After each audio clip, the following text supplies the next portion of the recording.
Compass FM. Bob Gumbrell from SeniorNet. Welcome to Compass FM and welcome back onto the radio. Thank you very much.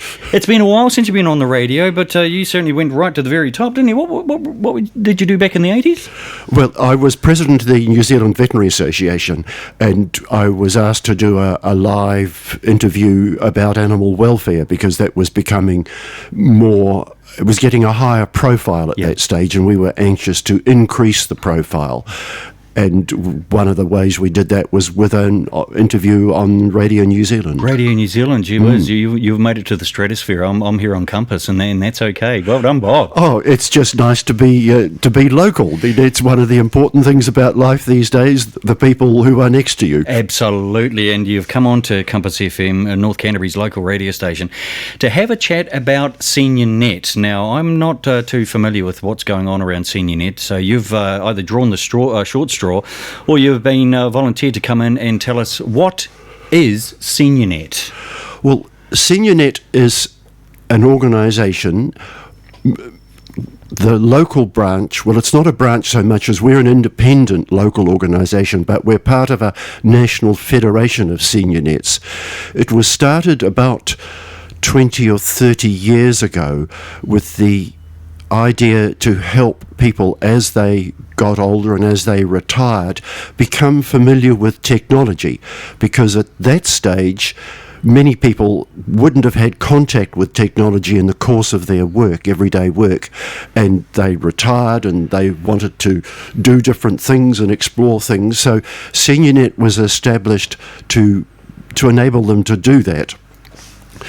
The local one was established, I think, about 25 years ago, and it was a very big organisation. I mean, I first did a course at SeniorNet about 6 or 7 years ago, and I think at that stage it had 200 members, but now we've dropped significantly. We've only got about between 40 and 50 members. This drop has been because these days, when people retire, they've probably worked with computers and have sorted out what they want to know and don't need the extra skilling and extra information that SeniorNet used to give the older people. Yeah, so back in the 80s, that's when there was an explosion of technology, the likes of microwave ovens. Yeah. Cell phones more came into the 90s sort of thing, and other bits and pieces. But personal computers, they started coming in later in the 80s with Commodore 64s and all sorts of things. Yes, that's right. And these were I don't think we ever used Commodores, but I'm sure that the earlier computers that were at the SeniorNet rooms, which was called the Learning Centre, and it used to be in Kaiapoi, but the earthquakes put an end to that one, and now we have a Learning Centre in Rangiora in the old Methodist Church Sunday school rooms. Okay. We've got a room there with 6 computers and a tutor's computer, which are linked, and various other teaching aids. And this is a very useful facility. We use it particularly for helping people develop internet banking skills, getting confidence with that.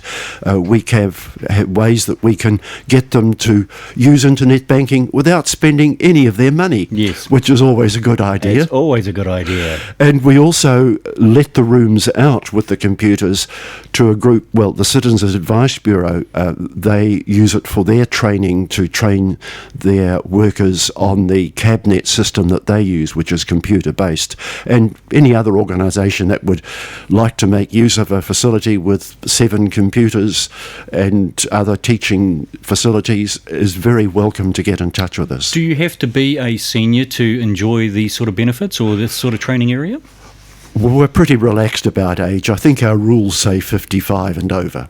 I don't think we've had anybody younger than that apply. We've got a few people who aren't getting the pension yet, and they're very valuable because they've got different skills to us. They're usually very conversant with smartphones, and smartphones is something which I personally am not very competent with. I've got one, but it's a basic phone. It's a basic phone, and I'm sure it's not used to its full ability. But as I said, we do have some younger members who are whizzes on smartphones, and we can help people with that. With the advent of a lot of bank closures around rural New Zealand, getting into and learning about internet banking, it is safe.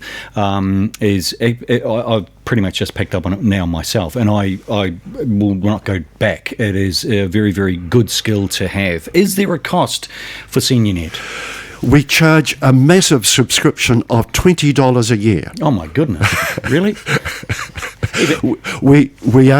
We are fortunate that there's various community funding systems that we have plugged into, and that works well and enables us to survive. It's absolutely fantastic. Bob Gumbrell from SeniorNet. Where do we find out more information? Where can we go? Have you got a web page? Have you got a Facebook page?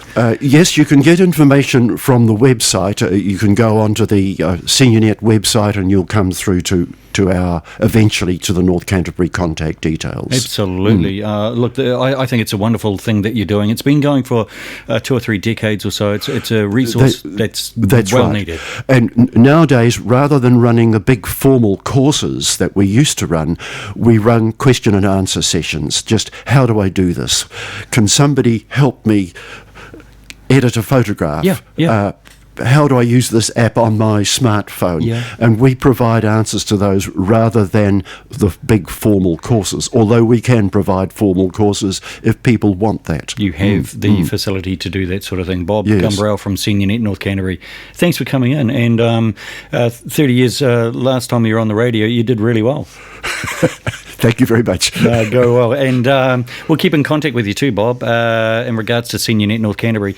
It's always a really, really good thing to embrace technology if you can, and don't be afraid of it. Compass FM.